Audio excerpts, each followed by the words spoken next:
2026ஆம் ஆண்டில் தேர்தல் களத்துல தற்போது நடந்திருக்கக்கூடிய சில விஷயங்கள் பாத்தீங்கன்னா ஒரு திருப்பு முனையை நிச்சயமாக அரசியல் களத்துல ஏற்படுத்த போகுது அப்படின்னு சொல்றாங்க.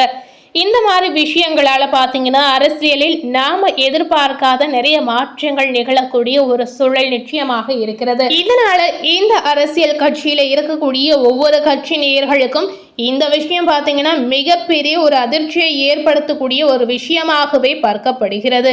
அது என்ன விஷயம் அப்படின்னு பாத்தீங்கன்னா, தற்போது அதிமுக திமுக இந்த இரண்டு கட்சிகளும் கூட்டணி சேர போகிறார்கள் அப்படின்ற ஒரு விஷயம் தற்போது வெளியாகி வந்திருக்கு.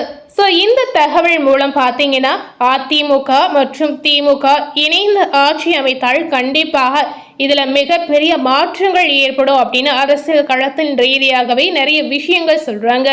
ஸோ இந்த மாற்றங்கள் அனைவருக்குமே பார்த்தீங்கன்னா எதிர்பார்க்கப்படாத ஒரு மாற்றமாக நிச்சயமாக இருக்க போகுது.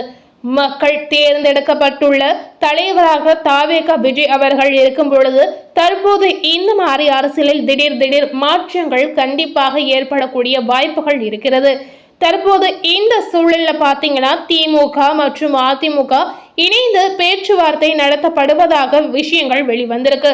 சோ இந்த விஷயங்கள் உண்மையாக நடக்க போதா இல்ல இந்த விஷயங்கள் நடக்க போகவில்லையா அப்படின்ற விஷயம் யாருக்குமே தெரியவில்லை அப்படின்னே நம்ம சொல்லலாங்க. அதாவது திமுக மற்றும் அதிமுக இணைந்து ஆட்சி அமைத்தால் காங்கிரஸ் அவர்களுக்கு ஆதரவு கொடுக்காது அப்படின்னு ஒரு பக்க கட்சி ரீதியாக விஷயங்கள் வெளிவந்திருக்கு. அது போலவே ராகுல் காந்தியுடைய திடீர் முடிவா என்ன இருக்க போகுது அப்படின்ற ஒரு விஷயம் கண்டிப்பாக அனைவருடைய மத்தியில ஒரு கேள்வியாகவே இருக்கு அப்படின்னே சொல்லலாங்க. அதிமுக திமுக கூட்டணி இணைந்தால் மொத்தம் 126 இடங்கள் கிடைப்பதாகவும் சொல்லப்படுது. அதுல காங்கிரஸ் விலகி சென்றால் என்ன நடக்கும் அப்படின்னு பாத்தீங்கன்னா 121 இடங்கள் மட்டுமே இருக்கும் அப்படின்னு சொல்லப்படுது. பாஜகவை திமுக நிச்சயமா சேர்க்காது. இதனால பாத்தீங்கன்னா அதையும் நீங்க கழித்து வந்தீங்கன்னா 120 இடங்கள் மட்டுமே இருப்பதாக சொல்லப்படுது. பாமக விசிக ஒரே கூட்டணியில் நிச்சயமா இருக்காதுங்க.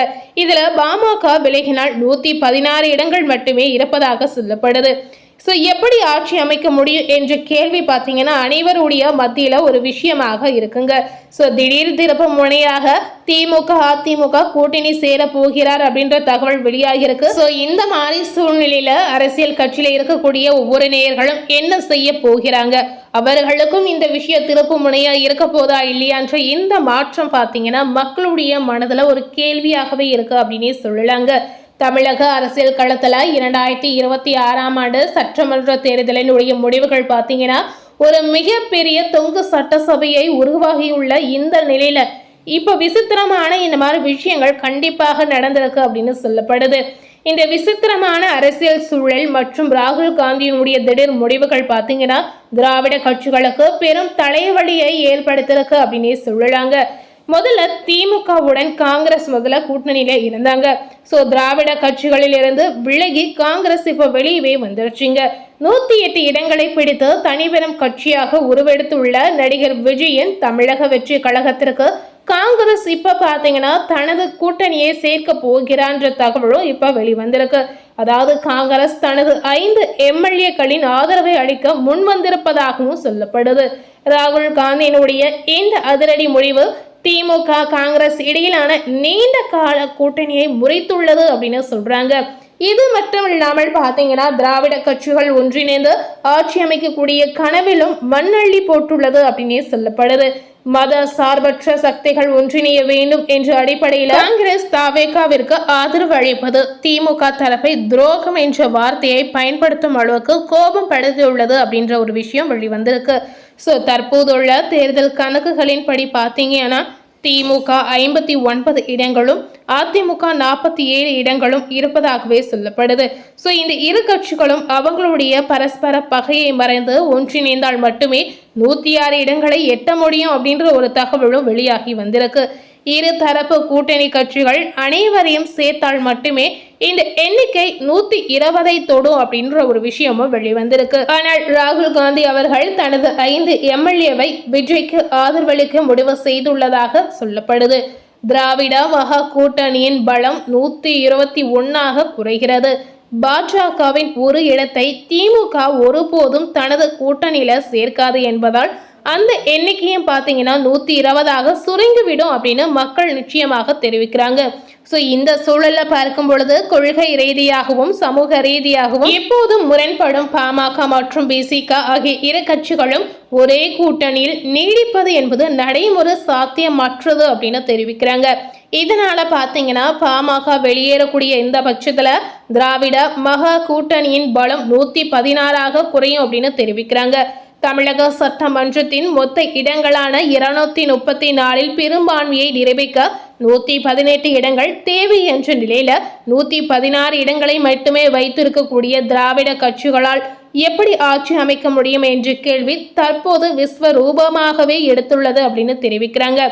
எடப்பாடி பழனிசாமி முதலமைச்சராகவும் திமுகவின் ஆதரவுடனும் ஆட்சி அமைக்கலாம் என்ற திட்டம் தீட்டப்பட்டாலும் அதற்கு தேவையான மேஜிக் எண் என்ற ஒரு எண்ணானது கண்டிப்பாக அவசியம். ஸோ கையெட்டும் தூரத்தில் இல்லை அப்படின்ற ஒரு விஷயமும் அவங்க தெரிவிக்கிறாங்க. அது மட்டும் இல்லாமல் 2029 நாடாளுமன்ற தேர்தலை முன்னிறுத்தி ராகுல் காந்தி எடுத்துள்ள இந்த தொலைநோக்கு முடிவு தமிழகத்தில் ஒரு புதிய அரசியல் மாற்றத்திற்கான விதையாகவே பார்க்கப்படுகிறது.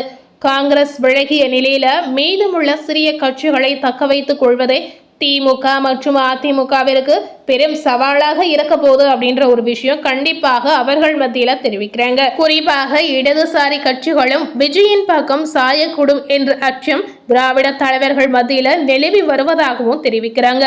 இறுதியாக பாத்தீங்கன்னா தமிழக அரசியல் ஒரு மிகப்பெரிய முட்டுக்கட்டையை சந்தித்து இருக்குங்க. ஒருபுறம் பாத்தீங்கன்னா 113 இடங்களுடன் பெரும்பான்மைக்கு மிக அருகில் இருக்கக்கூடிய விஜய், மறுபுறம் கூட்டணி குழப்பங்களால் 116 தவிக்கும் திராவிட கட்சிகள்.